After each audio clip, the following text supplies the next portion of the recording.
So the thing is, I pride myself on reading absolutely everything. And you're probably thinking to yourself, Max, you don't possibly read everything. I read everything, okay? It doesn't stop at all. Keep it going. I can keep going. Doesn't stop. Okay? I do every single genre, okay?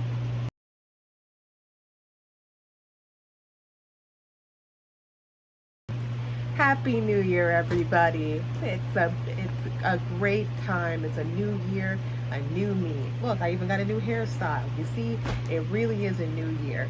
And with it being a new year, it does mean that everyone will be doing some New Year's resolutions. And I think many people for this year, at the very least, I think more people are willing to put the effort into reading more and becoming a bit more analog, especially with the rise of like AI and the fact that we have a media literacy crisis, especially in America. Like, I hate to say it, but sixth grade reading level, like that's what the studies are showing, that many Americans have a sixth grade reading level. And controversial opinion, I honestly think it's spreading. I'm just saying, watching how people reacted to Pluribus, not just Americans, but Canadians, Australians, people from a lot of different European countries, I was thinking to myself, damn, the media literacy crisis is spreading. It's spreading all over the place. It's all over. It's all over us. Someone's going to take that clip out of context, and if you do, you're a sick fuck. Regardless of all of that, I do think it's important that we try and get more into reading.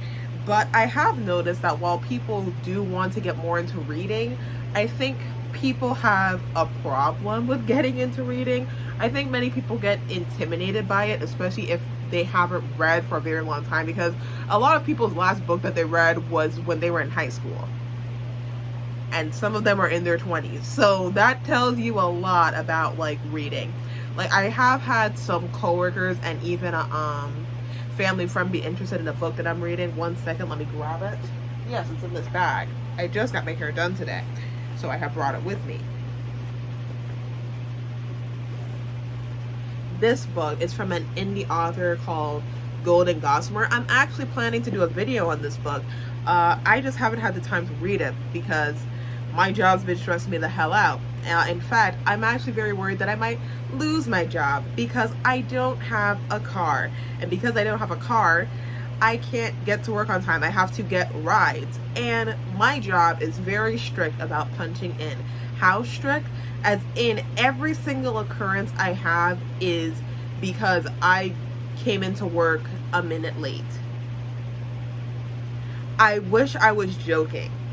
Even though I'm a good employee and they gave me all those accolades, they could possibly fire me because I was a minute late to punching in. And like, every time you're a minute late, you get half an occurrence. So if you're late by 1 minute to punch in for the start of your shift, and then you're late for punching back in for your lunch break, well, there you go. You got one occurrence for the whole day.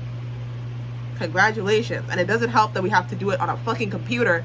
Listen, I'm trying not to rant about it too much, but I'm currently trying to like get a little used car. I've been trying, but because of how much I get paid, no bank wants to give me a loan because I don't get paid hourly enough.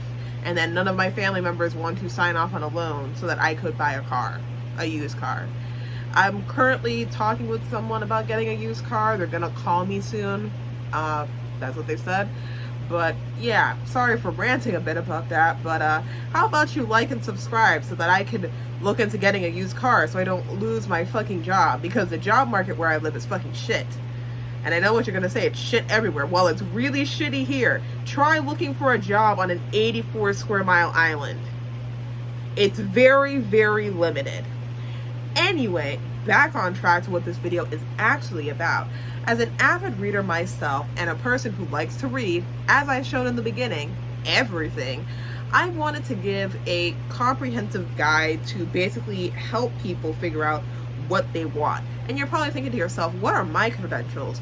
Well, if those fucking books over there isn't enough to tell you. I mean, granted, a lot of those books I actually have to read. I like bought them, but I never really got to reading them. I have a lot of books that I'm trying to read before I leave. I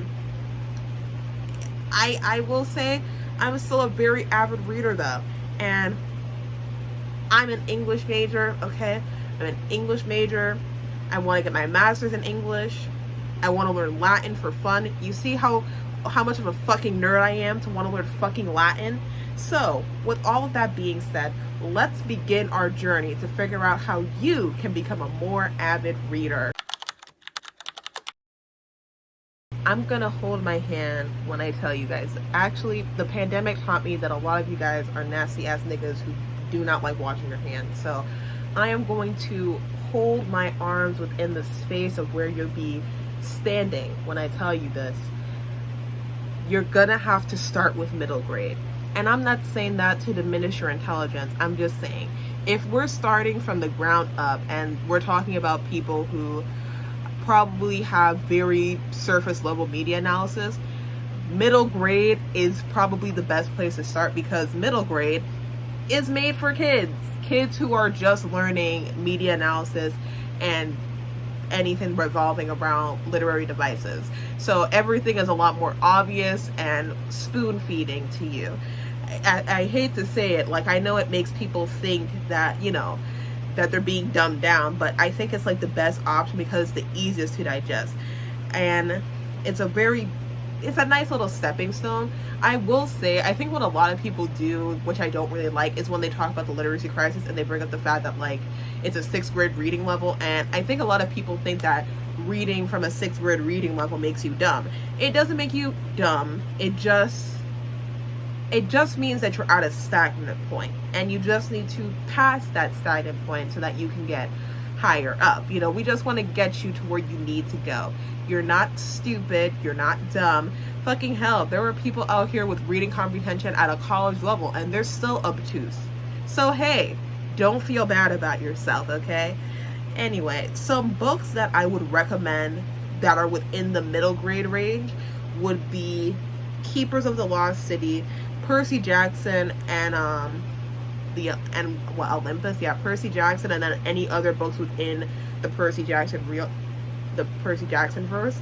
And as much as I really hate to say it, Harry Potter. Like, you know, I don't support J.K. Rowling. I think what she said was heinous. Support trans rights. But I will say that her books do fall within the middle grade genre, so it'd be easier for people to digest. But I will say there are other avenues to get Harry Potter. I'm not going to tell you what avenues. I'm just telling you there are other avenues, like going to a half-price bookstore or going to one of those secondhand bookstores. Or another option. What's that other option? Who knows? Anyway, we can also do visual books as well. I think visual media is also a good replacement. So if you don't want to like read baby books, you can also do either graphic novels, comics, manga, or webtoons. I recommend these not in a sense to say that these sources of media are like for dummies or lesser than. I say this in a sense where they're more visual, and because they're a more visual way of looking at things, it'll make it easier for you to digest symbolism and see what the author is trying to tell you. Like, it's a lot more obvious and easier to digest because of that. Now, I do have a lot of different recs, but I will tell you one thing. I do think if you're trying to do comic books, your issue is going to be that with comic books, there are different variants and different stories and different guidelines and many different authors who represent the comic book character differently. So if you're going to go into comics, please keep that in mind, and you might have to look for like a specific like person who's within the comic verse sphere, because they'd probably have way more information, because it's a very wide variety of stuff. Like, not a lot of Batman, like for Batman, for example, not every Batman comic is the same, and not every Batman comic is connected to the other Batman comic. It becomes like a whole tangled web of like multiverses, and it can get really confusing really quickly. So with that in mind, just remember that it'll make things way easier for you if you just keep that in mind. For graphic novels, I have a few picks. There's Hooky, which was also a webcomic beforehand, so you could go and read that on Webtoons. There's Heartstopper, Solitaire, Mouse, and Scott Pilgrim. These are like a few of my like mainstream recs. I think these are like pretty good recs for like graphic novels. When it comes to manga, I read a lot of manga, so it's gonna be a much longer list. Witch Hat Atelier, my fucking goat. I love that fucking manga. I am actually planning a whole video on it. I'm just rereading the series, and I think the 14th volume is coming out in March, so you can expect that Witch Hat Atelier video to come out anywhere between late March to early April. Okay, just look out for it because it'll be coming out around that time. There's also Toilet Bound Hanako-kun, which if you're interested in what that's about, I know that the name is fucking ridiculous. I'm not going to tell you the name isn't fucking ridiculous, but it is a very good manga. It's basically like Ghostbusters. This girl basically wants to fall in love, and she summons a ghost to help her, and after that she goes around hunting the school mysteries and ghosts to try and save the school. It's a very, listen, it sounds ridiculous, and it's really fun and goofy for the first few volumes. But in these later volumes, I'm telling you, I'm also going to do a video about Toilet Bound Hanako-kun because that shit gets crazy so fast. Next up, Sailor Moon. That's a classic. I don't think I need to tell you much about Sailor Moon. It's like the blueprint for the magical girl genre, okay? Like, it's not going to take you anything to get into Sailor Moon. Sailor Moon is amazing. I love it. There's also Death Note, another classic that many people might know. It's more of a, I wouldn't say it's a horror, but it's definitely like a thriller manga. It's, you know, Death Note is about Light Yagami and how he receives this book that can basically kill people once you put their full name into it. And it has like all these mystery elements. It can get a bit complicated at times, but I don't think it's like too hard. Next up we have Gachi Akuta. This is a more recent manga. It recently got an anime adaptation earlier, well, I guess not earlier this year, but last year, 2025, late 2025. And I've recently read the manga, and I really enjoyed it. I thought it had a very interesting themes that they were exploring. The art style is very unique. I will say that it does have a lot of bathroom humor. More specifically, they mention turds a lot. So if you don't like bathroom humor like me, that's going to be a bit of a turnoff for you. But other than that, once you ignore it, it's a pretty good manga. Apothecary Diaries. This is more of a historical fiction work set in China. We have Mao Mao, who is an apothecary who gets picked up by the royal family. And as an apothecary, she does poison testing to make sure that none of the food is poisoned for the royals. There's a lot of mysteries that happen within the manga, and then there is also a anime as well that you could watch if you're interested. Wotakoi, Love is Hard for an Otaku. This is a contemporary manga, I would say, a slice of life, basically following a late 20s, mid 20s woman and her childhood friend as they work in an office in Japan, and how they still try to indulge in their nerdy interests even though they're fully grown adults. I think it's a nice little manga that reminds people that even when you grow up, you can still be a nerd. Then we have Kaguya-sama Love is War, which is a romance slash like a romantic comedy manga. It's basically about this girl Kaguya and her crush on the class president, and how the two of them like each other, but neither of them wants to admit that they like each other. So they basically go through this back and forth of trying to get the other to confess to them. It's really funny. I really enjoy that manga. We have Horimiya, which is another slice of life type of shoujo. Well, not shoujo, but it's another slice of life manga about a girl named, what was it? I know it's Hori something because the literal name of the manga is the two characters, the two love interests, their names like shortened and put together. Like that's the manga is their fucking ship name, okay? Like I just can't remember their names.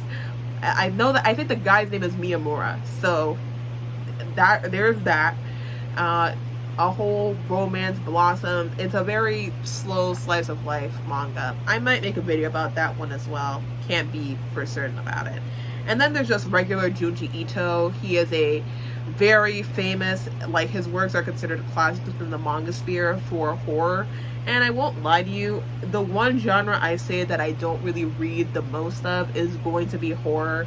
The main reason is because, to me, horror is one of those things where it's more visual. Like, I'll read a horror manga with no issue. I'll watch a horror movie with no issue. But when you give me a written horror novel, I'm always apprehensive. Not because I'm scared, but because every time I read one, it kind of just feels like it'll go like this. Ah, how scary. See, it's like, it's really hard to be scared when you can just close the book. You know, like, I don't know. I mean, maybe I just haven't found a super scary one yet, but, you know, I've read Lovecraft, so hey, there's that. Anyway, let's get on to the webtoons. Now, Webtoons is a free app that you can download, so if you want to get into Webtoons, I think that's also a very easier way to do it. Webtoons also has an option where they allow you to read some graphic novels. Like, they've gotten the licensing for a few graphic novels, so you can read certain graphic novels off of Webtoon as well. Now, here are some of the ones that I would recommend. Number one, Lore Olympus, and I kind of want to preface this by saying that I don't like Lore Olympus. I think that the writing is really bad. I don't really like how the characters are done, and just a lot of stuff that I don't like about Lore Olympus. Another video for another day. But I will say I can see the appeal that it has. Like, I think it's a very entertaining webtoon, and because it's entertaining, it's very easy for people to, like, get into it. So I'll tell you that much. Like, if you want to, like, get into something easy and entertaining, then yeah. And controversial opinion, but if you want an accurate depiction of, like, mythology, whether it be Greek or any other mythology, you're better off just reading the original mythology to begin with. I'm sorry, I think it's, like, really annoying when people nitpick Greek mythology retellings, African mythology retellings, literally any retelling, because the thing is that they can never be 100% accurate or as accurate to the original text, because mythology as we know it is just what we've been able to research. Like, many myths were told orally, very rarely were they written down, so we're trying to base it off of the written records that we have found, and many of those written records are very damaged or very hard to read. So we are just making an estimated guess as to what these myths were. There's a reason why there are so many different types of myths about certain Greek gods and everything, because, again, people weren't writing that shit down. They were saying that shit. Some people would misremember it. So who's to say that even the mythology that we have about them now is completely accurate? So that's my opinion on that. Next up, the one that I actually do like is this webtoon called Purple Hyacinth. It is a very, I loved it. I read it so much during the pandemic. Currently it's on hiatus because the author is having some health issues, so hopefully those get resolved. But it is a webtoon about this detective who can see other people's lives, and she has to work with this, like, deadly assassin to try and uncover this incident that happened in the past that got her brother killed. It was either her brother or her parents killed. It's been a while since I've read it. Then there's Everything Is Fine, which is a horror webtoon. It's basically about these cat people within this society where they have to be perfectly happy all the time. It's very creepy and suspenseful, so be prepared for that. And then there's also Daybreak, which is just a regular romance webtoon. On to the next section. Next genre, YA. Probably the most popular category genre for books, Booktoks, and other social media platforms. YA it has so many different subgenres, and I won't lie, it's very easy to get into YA. And even as someone who would like to get more into adult fiction, I have to say a lot of adult fiction really drags on. Like, you can kind of read a lot of adult fiction and tell that these people want to make their book the next classic, kind of forgetting that most classical literature wasn't like well received the time that they were released. Like, I think a lot of people think that the classics were like deeply loved beforehand, but it's like Jane Austen was, no. Like, love my girl Jane, but her books in her time were not properly received at all. So there's that. A lot of people write as if they want their books to be classics, and they kind of forget that. But it's very easy to get into this genre. I will say that for YA, you have to have the media literacy. They're gonna have you testing it a little bit. We're more talking about within high school, maybe even early college level, depending on the type of YA. But there are many different categories that you can pick. Now, because there are so many different sub-genres within YA, it makes things a little more tricky as opposed to like middle grade, where I would say a lot of middle grade books are within, I would say a lot of them are more fantasy or urban fantasy. Like, that's where most middle grade books kind of lie, as opposed to YA, where there's like mystery, sci-fi, this, that, everything. Like, there's so many different options for YA. So to find which genre you'll probably like the most within YA, I would recommend you look into what type of shows interest you, because once you know what shows you like, you know, what genre of TV shows do you like? Do you like action? Do you like superheroes? Do you like fantasy? Like, what kind of TV shows do you like? And once you know what type of TV shows you like, it makes it a lot easier to like pick out what genres you want a book in, because they would fall within the same genre.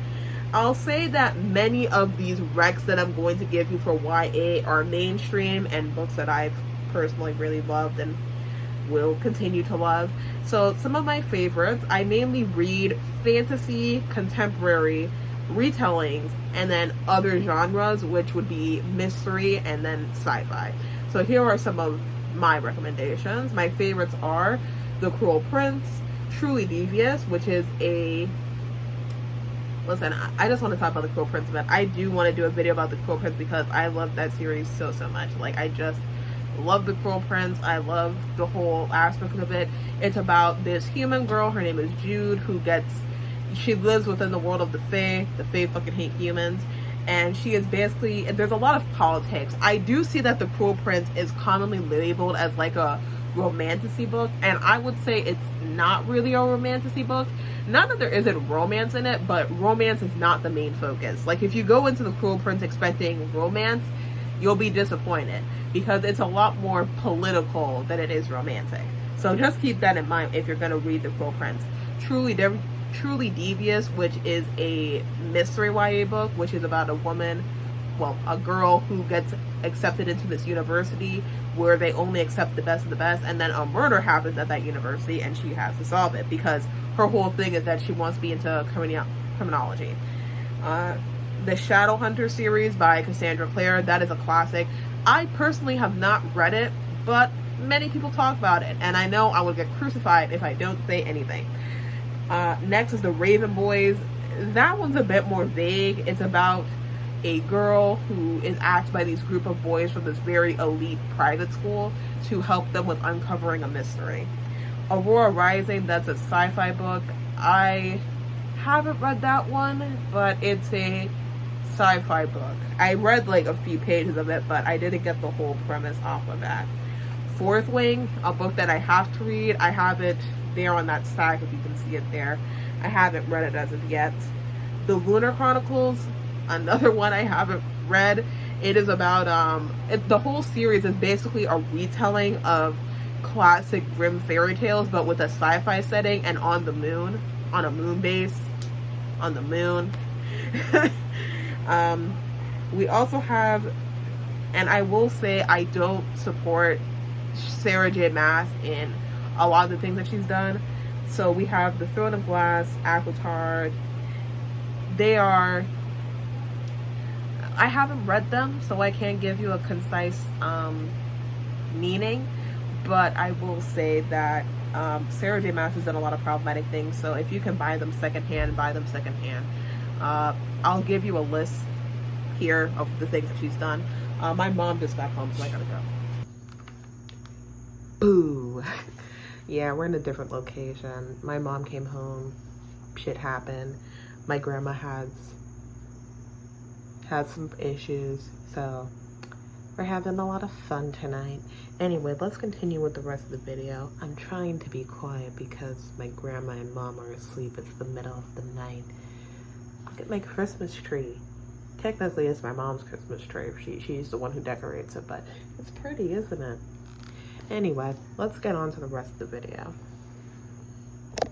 All right. Oh, let me just... Okay, there we go. So, where were we again? Right. Sarah J. Maas being a terrible person. Yeah, so some of the things that she's done, I'm just going to give like a quick list of some of the things that she's done. Number one, being a Zionist.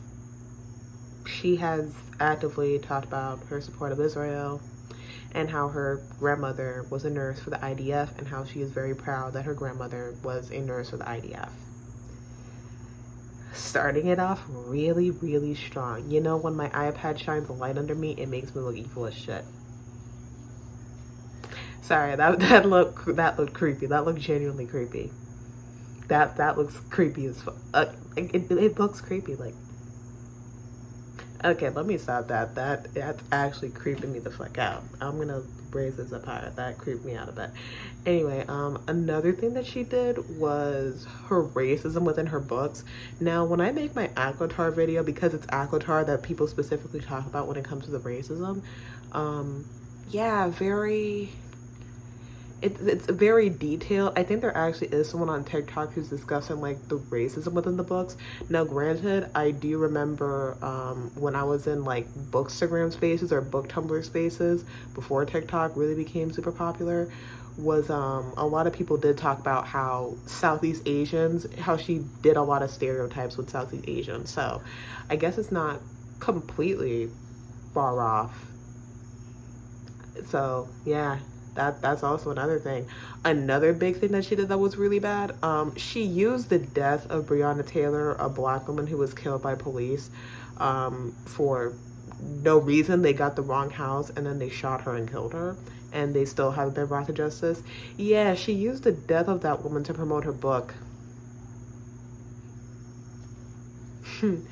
It somehow gets worse. Like, we went from her being a Zionist to her profiting off of the death of a person for her book. Like, Jesus fucking Christ. So yeah, if you want to read her stuff, just keep that in mind. The Inheritance Games, I think I mentioned that before I left. Legendborn, I haven't read that one, but I gotta support a Black Arthur regardless of that. Darker Shade of Magic. Now, I actually read this series back when I was 14, 15, and I really, really loved it. It's a intricate magic system with different variations of London, and you have the main character, Kel, who is basically able to traverse to these different parallel Londons. One with magic, one without magic, and one with dying magic. Six of Crows, a classic, have to include that one. Children of Blood and Bone, which is a Nigerian-inspired magical story about a Nigerian girl trying to bring magic back to her world. And then Emily Wilde's Encyclopedia of Fairies. I will say that that book does have a very academic way of talking, so you know, just be prepared for that. It's a very academic type of way of speaking. It's not hard to understand, but it'll definitely be a bit out there and different, so just prepare yourself for that. I'm sorry, I have to do it again. I look fucking creepy as shit. Fiction. Now, I don't have like a whole lot of recs for adult fiction. Like I said, I more stay within YA. I am trying to venture out into more adult fiction, so you guys can put some adult fiction recs in the comments if you want. But I would say about the same thing, because these are like the big leagues where you're really putting in the work with analyzing the text. And the only advice I can really give you is the same one as the YA section, where it's like, think about the TV shows that you like the genre of TV that you enjoy, and then base your stuff off of that. That's the best thing I can really recommend for you to do. The only rec I can really think of is maybe Normal People, because I'm pretty sure Normal People falls within adult fiction. It's an adult contemporary. Now, the classics. Now, you think that you're tough shit, okay? You think that you can just do whatever you want, and hey, great for you. But as someone who is an English major, I've had to read the classics before, and if you were to ask me, I understand their importance, but they're very hard to like get into. I won't even front with you. They are very hard books to like get into. So I'm gonna give you some tips if you really do want to read the classics. Like if you think that you're really that tough enough to do it, I'll give you the tips for it. For starters, start with classics within the 20th century, mainly because those are more recent, and because they're more recent, the language that's used within them hasn't changed as much, so it's going to be easier for you to understand what they're trying to say and convey. Secondly, be prepared for every ism in the damn book, okay? Every single last ism you could think of, racism, sexism, homophobia-ism, every single ism you could possibly think of is going to be there. You just got to accept that when you decide to read classics, okay? It's not going to be fun, but you know, the average experience for someone who is a person of color reading the classics is basically this. Oh wow, that was incredibly racist. Without fail, every time. Third, final option, buy an annotated copy. I was very surprised to learn that people don't know that there are annotated copies for classics. So here's me telling you that there are annotated versions for classics. Annotated versions are very helpful because with these, there are people who basically do the research on the original text and they know what they're talking about. They give you basically historical reference so that you can understand like, okay, well, here's what they're referencing when they're talking about this. So it's like if you see a word there that doesn't make a lot of sense, there'll be like a little asterisk, like a note there saying like, hey, this is what this word is. This is why it was used back then. Simple, easy to understand, completely to the point. I will give you that many classics are pretty accessible nowadays because they've already passed their copyright period. It's why you see a lot of different retellings for like certain classics like Dante's Inferno, Pride and Prejudice, and a whole bunch of different classics because they've already passed their copyright. So, you know, it's not an issue to like get a free copy online or download a PDF for them. However, do keep in mind that these versions are not annotated, so you're going to have to really figure it out yourself and do the work yourself. So if you want, you can spend the money and get an annotated version, but it all depends on what you want to do. You can also do audiobooks, but sometimes I don't always recommend audiobooks because with audiobooks, you really have to concentrate because I really hate to say it, every time an audiobook is done for the classics, they pick the dullest person ever to narrate those damn books. I swear to God, I listened to Dante's Inferno before I read Catabasis, another video for a day, and like that author was putting my ass to sleep. I had to concentrate so hard as to what this man was saying because he was boring as shit. I mean, he talks very nice and clear, but at the same time, he's boring as fuck. I'm not saying that they need to do a whole lot of voice acting, but it's like, can we get a voice actor to be narrating these damn books? Because we need some fucking action. Like, come on now. This is a man journeying through hell. We can get a bit more emotional than that. But that's what I'll tell you. Like, it can drone on quite a bit. Okay, so when it comes to international books, this is a completely like this isn't really me like trying to like, I just think it's good to like read books outside of like America and English speaking countries. Like, it's good to read a book outside of the language that you know. And you know, many people have their complaints about translated copies. My thing is, are you going to learn a new language to read a book?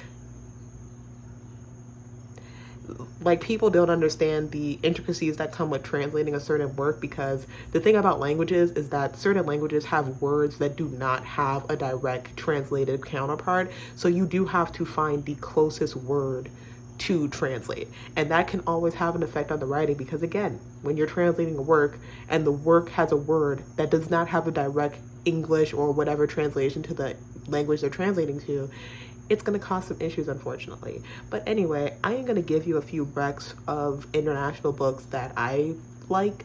I will tell you, however, that many of these recs are East Asian, and because of that, you know, we can get some other ones. So if you're in the comments, hey, give me some more countries and international works to read about. And the recs that we have is Before the Coffee Gets Cold. This is a more anthology series where it's basically about this cafe. There are like, what, I think 5 books. I think a 6th book is coming out in May. And the main premise is that there is a coffee shop where you can basically go back in time to any moment in history that you want, or any moment in your life that you want, and go back. But you have to like complete your business before your coffee gets cold. The next one is Diary of a Void. This is about a Japanese woman and her talking about like the sexism within the Japanese work industry. Convenience Store Woman, about a Japanese woman within the Japanese workforce, and basically this relationship that she has with her incel coworker. Heaven's Official's Blessing. Now listen, my goal is to get the Booktok girlies into Donmei, okay? You guys are going to love these fucking facts. Was recently informed by PR that I cannot say the F word because that's offensive. Okay, but the thing is that, like, you know, I'm a lesbian, so I feel like I can say the word fat. HR just gave me the warning that just because I am a lesbian doesn't mean that I get to use the F word. Okay, but like, they know for a fact that I'm not trying to be homophobic. I mean, come on, let's be honest with ourselves here. If a gay guy calls a lesbian a dyke, no one bats a fucking eye. But the minute a lesbian decides to call a gay man a fat,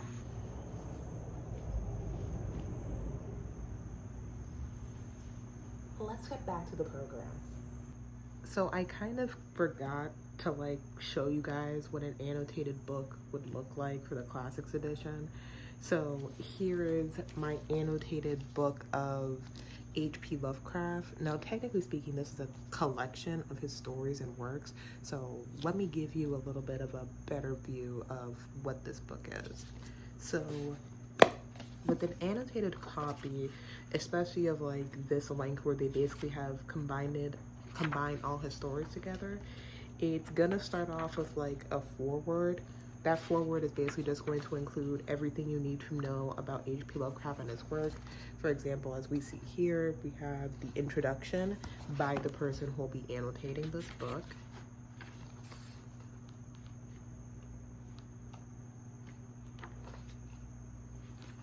We also have an additional foreword about the book as well, as you can see. So I'm going to use the first story. This is H.P. Lovecraft's The Tomb. So what you'll see here is on this side, these are going to be the notes. These are the annotations made for the book. I'm trying to like get it in the light. I'm too lazy to get up to turn on the light. But you'll have like a little annotation at the head. It's going to have a number on it. And then that number you can reference back to the note. So it'll basically tell you something. So for example, on this book, you have the little, I forgot what the name of the numbering is. I'm just going to say the annotation. Oh, quotation, not quotation. Connotation. Yes, the connotation. So the connotation, the first one, is the title of the book, which is the title of the story, which is The Tomb. And then you'll go to the red linings that have all the notes for it.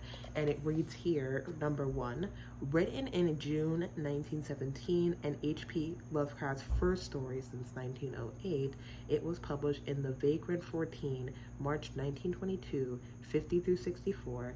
It subsequently appeared in the Weird Tales 7 on January 1926, 117 to 23.2. So it basically just gives you some information about like each part. Each annotation is going to give you a note.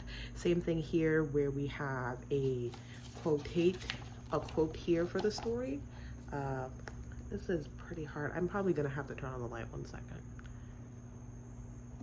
Okay, that's better. So as you can see here, sorry, there is a quotation here and it's by the poet Virgil. I'll read it to you.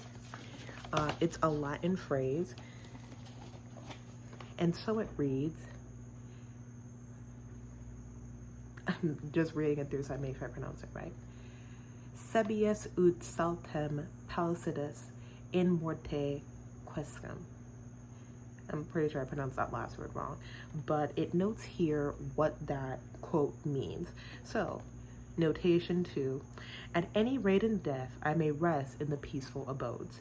Virgil's Aeneid, Book 6, line 371, transcript Frederick Holland Dewey, New York, Translation Publishing Company, 1972, 281. Dewey, however, rearranges the Latin to read, ut saltem in morte quiscum palicidius sedibus, a literal arrangement of the words in the order of the English translation. Sebidus, meaning abodes.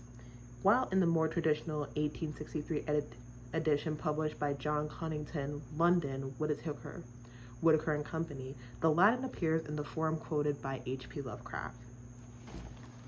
See, so that's what you can expect from an annotated copy of a book. Basically just telling you the history and information that comes with what's being referenced throughout the book, so that is an easier way to digest it. Great, good, amazing.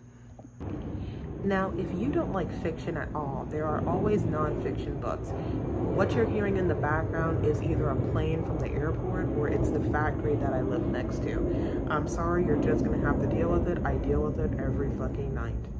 Anyway, especially now with what they're doing in Venezuela. Fuck that shit for real. Anyway, back to what I was saying. With nonfiction, a quick disclaimer. When it comes to nonfiction, some books do have a tendency to have a bias, so you should always do additional research on these books, especially if we're discussing research books or history books, because again, biases do happen. It's a thing of nature. Every person has a bias, as much as we hate to admit it. It's very hard to be fully unbiased about any given subject. We always will have a bias based off our culture, where we live, and the things that we were brought up with. It's just bound to happen. We're human beings. But it's always best to try and get additional information from other sources just to verify, so that you can make your own uniform opinion about the topic that you've decided to read about. I tend to more read nonfiction books that are more essayist books, so talking about certain societal and sociological issues, sometimes even philosophy as well. I dip my toe into that too, but I also do a lot of history, atlas, and encyclopedias. I mainly focus on topics like culture, food, ballet, dance, astronomy, and travel. Those are like my main focuses whenever I read nonfiction books. History also as well, but I also do tend to dip my toe into more essayist books like enshittification, capitalism, tech feudalism, all those types of different stuff. So I keep myself well informed about many different topics. Next up, news and magazines. Now, here's the thing. I add in news and magazines mainly because I am so tired, and you guys can shoot me if you want, but I'm so tired of you guys getting your news from TikTok and thinking that you're completely infallible. I'm sorry, but many of you guys, and I'm not gonna hold your hand or hover my hands around your airspace when I tell you this, you're just like your parents. You're just like your parents. Just like how you judge your parents for getting all of their news off of Facebook, what are you doing? What is TikTok if not just an app where Gen Z is getting their news from? Answer me that. Is that not just you being just like your fucking parents, getting all of your information off of a social media app? It's a social media app with an algorithm that is made to make sure that you stay engaged as much as possible. It will give you the information that you think you want when really it could be incorrect. Do not get me wrong. TikTok does discuss certain topics that mainstream media will not address. However, it is not an infallible source of information and news, and you should verify your news all the time. Some people will literally look at a TikTok, take it at face value, and will trust it with all its being, and that is a very serious problem. But every time you try to bring it up, the TikTok whataboutism is all over the goddamn place. I remember I made a generalization on TikTok, and it honestly changed my resolution for the year, because the way people jump me, you would think that I said that Jesus Christ killed somebody. Like, what was that reaction? All I said My TikTok was basically about how I've noticed that a lot of left-leaning people have made a tendency to spread misinformation, which is very true. A lot of left-leaning creators were spreading misinformation or were just incorrectly discussing scientific papers and different news articles. And they do this quite a lot. I once saw a left-leaning creator discuss schizophrenia and talk about how if capitalism wasn't a thing, there wouldn't be schizophrenia. Which, as someone who has a schizophrenic grandpa who my mom always tried to help, and he refused to take his medicine even though we were basically trying to buy it for him, and we bought that man a fucking apartment, and he still ended up getting evicted. Like, there was only so much we could do to help that man, okay? Like, to make that generalization based off a study about like how schizophrenia is worse in like more individualistic cultures versus collectivist cultures, but keep in mind that schizophrenia is a spectrum, and while yes, that study did study a few people, that's not every single person with schizophrenia. There are still people within collectivist cultures who have very violent schizophrenic episodes.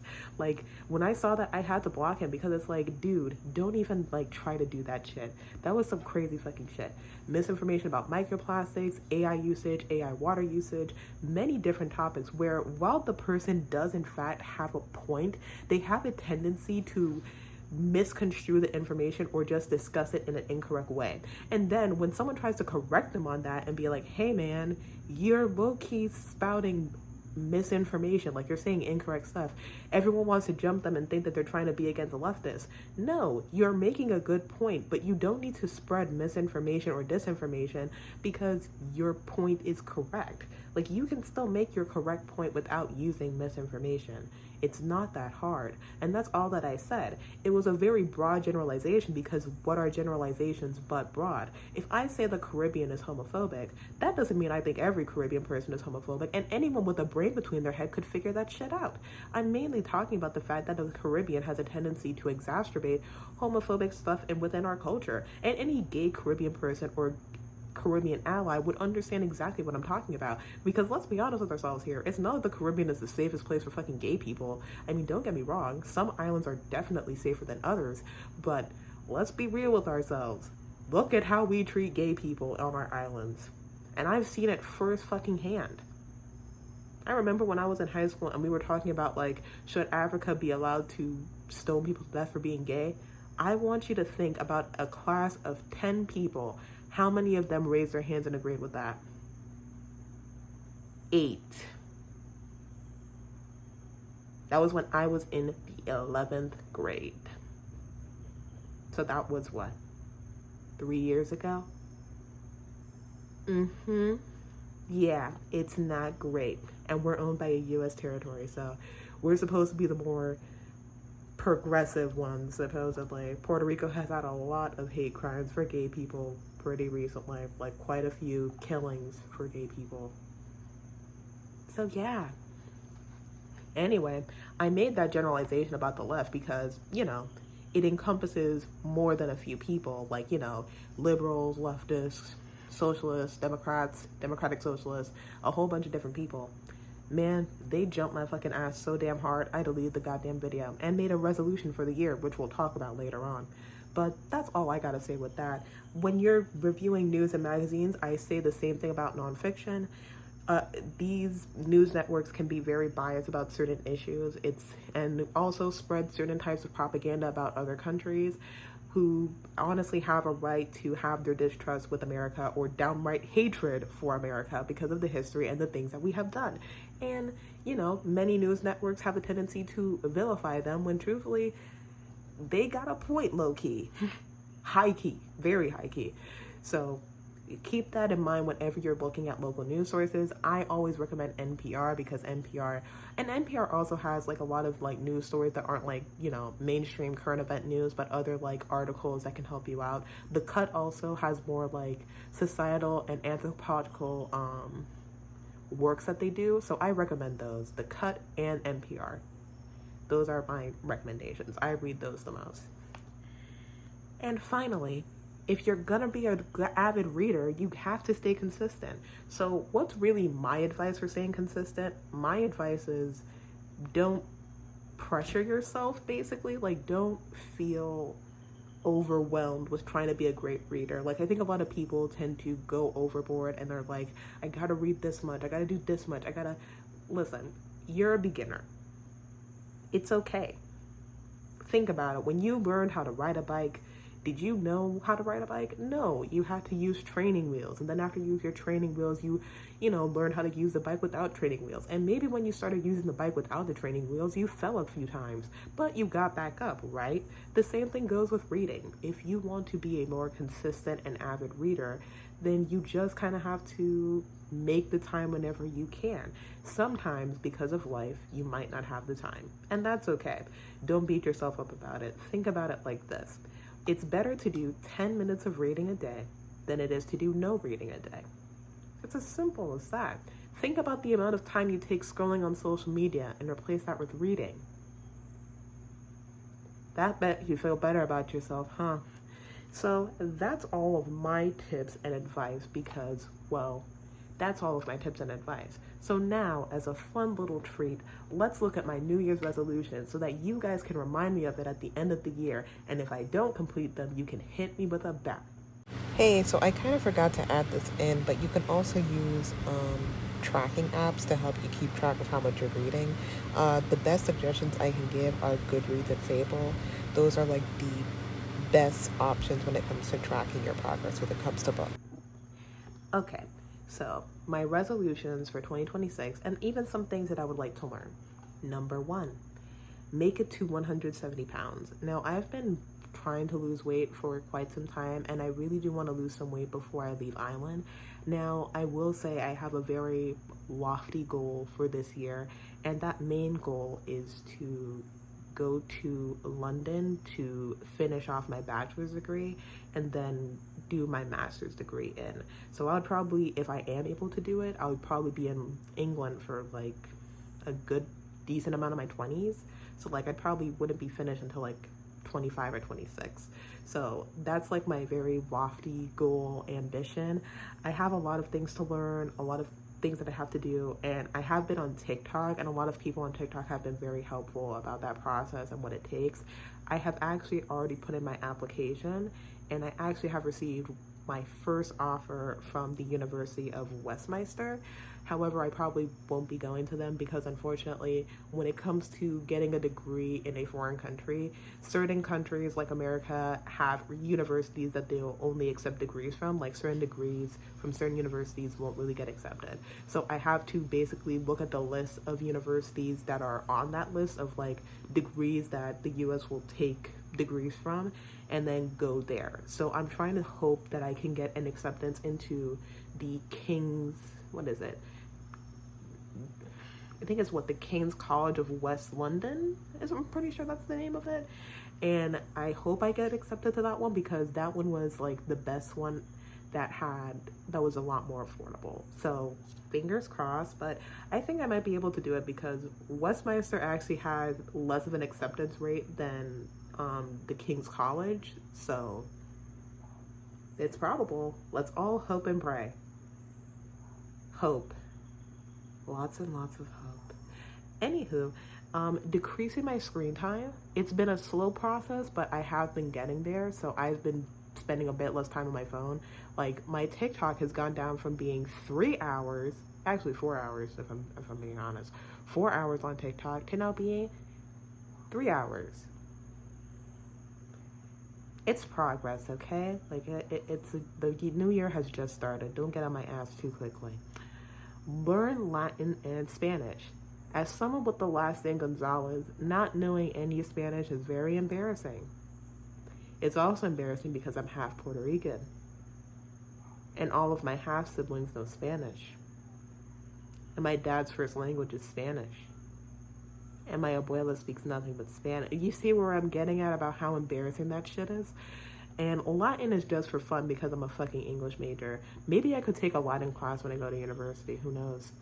Sleeping better. Now, I won't even lie to you, I've been considering trying to get back on medication, but as I said before, I'm apprehensive because I'm very concerned about losing my job because if I get 2 occurrences within the next 6 months, which is very easy to get because of how strict my job is about clocking in, then I could lose my job, which would mean losing my health insurance. So that means I'm very apprehensive about trying to get back on pills. But the thing is, when I was on my pills, like when I was on medication for my anxiety and depression, I was like super productive. I was so productive. I was writing so much. I was doing world building. I was planning out chapters for my book. Well, the other book I was planning before changing trajectory and deciding to write a different book because I was like, I don't know if I want to make this book my debut novel. So I had another idea for a book and I'm going to make that my debut novel. So I'm trying to work on that. I'm actually thinking about releasing like concepts of the characters so that I can work on them a bit. I'll tell you guys when I release the concepts so that you can read those if you're interested. But I'm hopefully going to get that out before the end of January or even early February before my birthday. Oh yeah, my birthday's on February 11th, for anyone who wants to know that. Next up, but with sleeping better, I really do have to work on it. My anxiety makes it a little bit harder for me to sleep. Like sometimes I'll try to lay down and then my anxiety and OCD acts up because anxiety and OCD like to act up. So hopefully we can get that resolved because sleeping 5 hours is not great. Even right now, like I'm trying to get it under wraps. I'm trying to like spend less time on my phone before I go to bed, all that good stuff. But the slow process. Maybe I'll try buying some melatonin or something to make it a bit easier when I go to the States next week. Next, growing my hair longer. As you can see, my hair has magically grown overnight.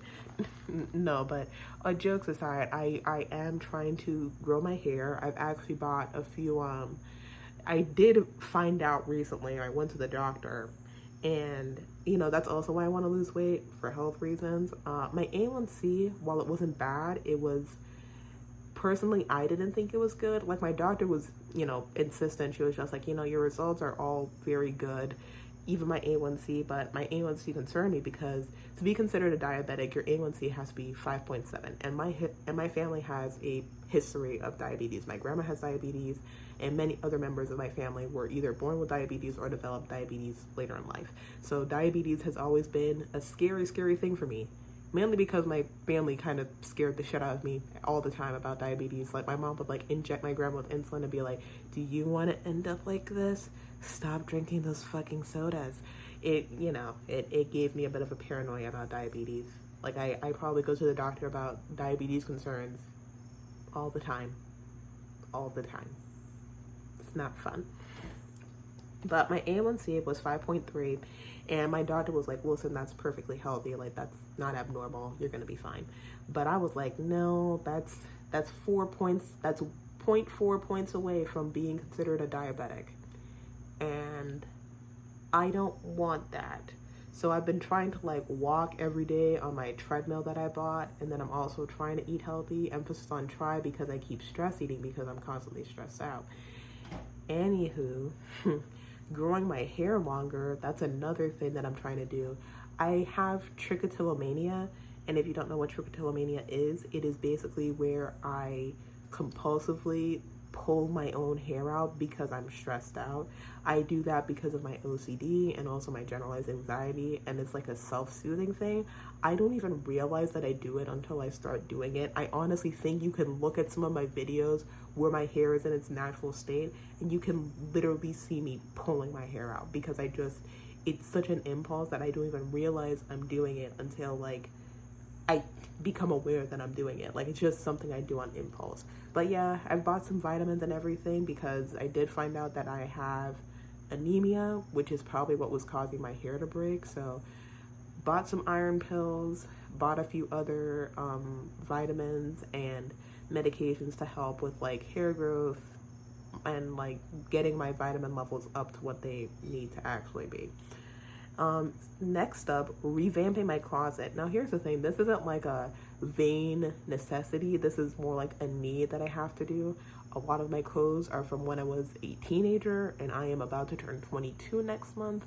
It is time that I revamp my closet, but I am trying to lose the weight first so that I can, because you know, you don't want to like buy a bunch of new clothes and you lose a bunch of weight and you can't fit in the clothes properly and then you gotta buy new clothes. So it's like I'm trying to lose the weight first and then buy new clothes. But it's been really hard because it's like a lot of the clothes is getting really ill-fitting. Really ill-fitting. Next up, stop engaging in whataboutism. Within this video, I've been trying to stop myself from like constantly trying to reiterate my point, because it's like, if people are going to misconstrue the point, they're going to misconstrue the point. Too many of you people have a tendency to take people's statements and then make it a completely different thing, and I am so tired of it. Like I said before with what happened with TikTok, people took my original point and then turned it into me like shitting on leftists, which is like, why would I do that when I'm a very left-leaning person, as you guys can tell from this fucking video? Like, why would I shit on leftists and other left-leaning people when I myself am a left-leaning person? What fucking sense does that make? None at all.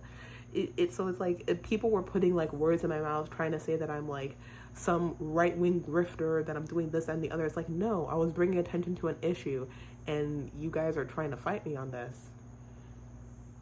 Even after I like gave a better example of like, hey, this is what I meant by this, here's a clarification, people were still being like purposely obtuse, being like, well, no, you didn't give a better example. Like, what about like this creator? And what about the fact that I've never seen anyone like this? Well, congratulations. If you haven't seen anyone from the generalization that I made, maybe that means they don't fall within the generalization that I'm making. Ever thought about that, you dumbass? Anyway, I'm gonna stop doing that. So I've been correcting myself and making sure that we get on track with that.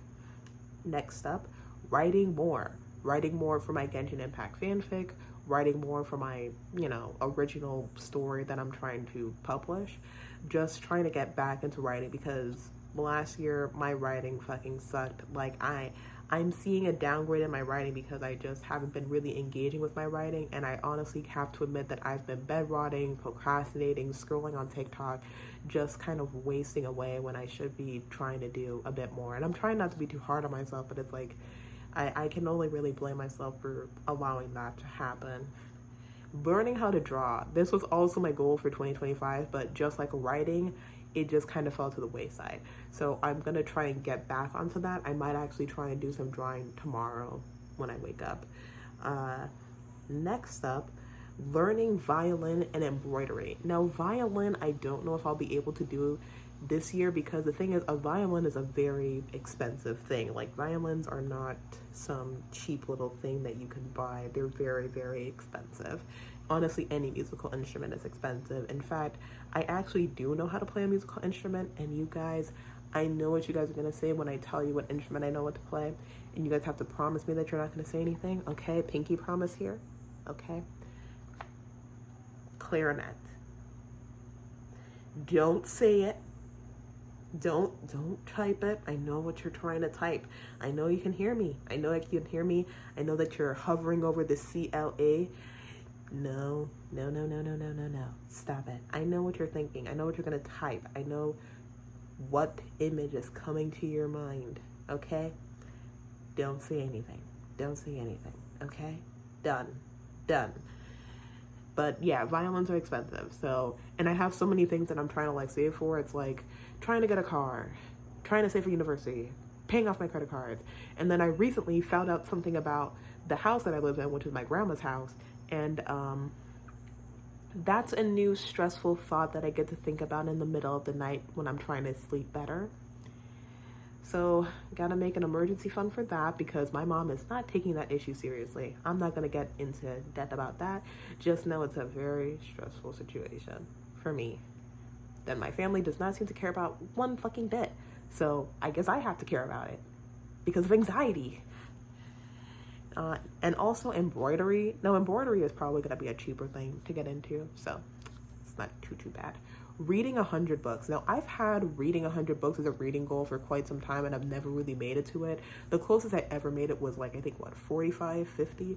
But I promise you, this year, because I will be making a lot of videos about a lot of different books, because I have had a ridiculous amount of books that I have bought that I have not read. Many books are in my room that I have not read as of yet, and we need to get that resolved. And I'm trying to read them all before I go to London. And because I also want to like, look through the books that I want to keep and what I want to like give away. So we gotta like lock the fuck in and start reading starting tomorrow. Definitely. This unfortunately is not going to be a super fun one, and this is limiting my talk on political topics. Now here's the thing, if I'm reviewing like a book or a show or something that has very obvious political themes, or within the current events, I will make mentions of those political themes. However, I am just limiting how much I talk about politics solely on both my TikTok and also on here. It's like, if I'm, directly talking about something that needs a political lens to be looked at, of course I'll talk about politics. I'm not going to avoid that. Literature is very political. However, when it comes to just solely talking about politics, I'm going to stop that. That leftist video not leftist, but it's like that video that I made earlier before the year ended. Yeah, open my eyes. Not doing that again. I don't know how people can be political accounts. I cannot deal with the bullshit. I got so annoyed. Next up, paying off my credit cards. This isn't like a resolution. This is just something that needs to be done. I'm not in like horrific credit card debt. Like sometimes I look up people who are in credit card debt on social media to make myself feel better about myself. And I know that's an awful thing to say, but it's true. Some of these people are younger than me and are in $10,000 of credit card debt. How? I'm not even in $8,000 of credit card debt. Shit, I'm not even in $7,000. Like, how the fuck are you guys this fucking broke? That sounds really mean, but it's like, really, how did you get into that type of debt? It's honestly impressive. Next, learning how to use a scale and also learning the metric system. Since I'm going to be going to England, I'm going to have to learn how to do that. I do a lot of baking, and I actually did buy a scale. If anyone has some tips about like how to use a scale for baking, I would really appreciate it, because it's like I keep trying to find a video that's like teaching you like how to use a scale for baking, and it's like it's just a person using a scale, but they're not really getting into detail about like, well, hey, here's how you use the scale, here's how you do the recipe. It's like, oh my god, please, I'm used to using cups and tablespoons. I'm an American, damn it. Next up, unnecessarily stressing myself, which I've been failing at very miserably. I can admit it, I'm failing at it very miserably because I'm unmedicated and have an OCD and generalized anxiety. But I'm trying, I have this tendency to just think about stuff that really, truthfully, I don't really need to be thinking about. For example, I was stressing myself out about planning a trip to Japan, right? I'm not going to Japan. Why am I stressing myself about a hypothetical trip to Japan and how I would plan the events out? Why would I do that to myself? Because of the fuck-ass generalized anxiety disorder. I guess I could also say that about the situation about the house that I live in and stressing myself out about a thing that's more my mom's and grandma's responsibility than mine's. But I care about my family, so it's like, I don't want them, it's just a stressful situation. I honestly need to talk to someone about it, other than social media. But, we're going to try and do that this year, even if it's unmedicated. We'll just drink alcohol. Next up, learning how to ride a bike. You know how I use that bike analogy? Yeah, I don't know how to ride a bike. My mom tried to teach me how to ride a bike, but then we went down a really high hill and I almost fell. And then after that, I never wanted to ride a bike again. So I never learned. So I'm gonna learn how to ride a bike at some point. And then also learning how to roller skate. That's the final one, learning how to roller skate. I actually do have a pair of roller skates. So that's gonna make things a whole lot easier. Anyway, thank you guys so much for watching this video. That probably is 40 minutes long, even though I wanted to be a much shorter video. I'm allergic to making short form videos, but hey, it's better than an hour. Anyway, thank you guys so much for watching this video. I hope this really helps you out with your reading journey. Please like and subscribe, because if you do, and I can make it to 20,000 subscribers or followers on my TikTok, then I will cosplay as a character that I will choose, because if I don't choose it I'll choose it and you'll vote on it, because if I let you guys choose, you guys will have me looking like that girl from Kill la Kill. Okay? Okay. So yeah, If you guys can get either 20,000 subscribers on YouTube or 20,000 subscribers on TikTok, then you guys get to vote on what character I can cosplay for my author photo when I make my debut novel. And you probably are thinking to yourself, Michaela, you must be really ambitious if you think that you can get to 20,000 subscribers before you can finish your book. No, you guys underestimate how much I can procrastinate on something that I actually want to do. Anyway, bye!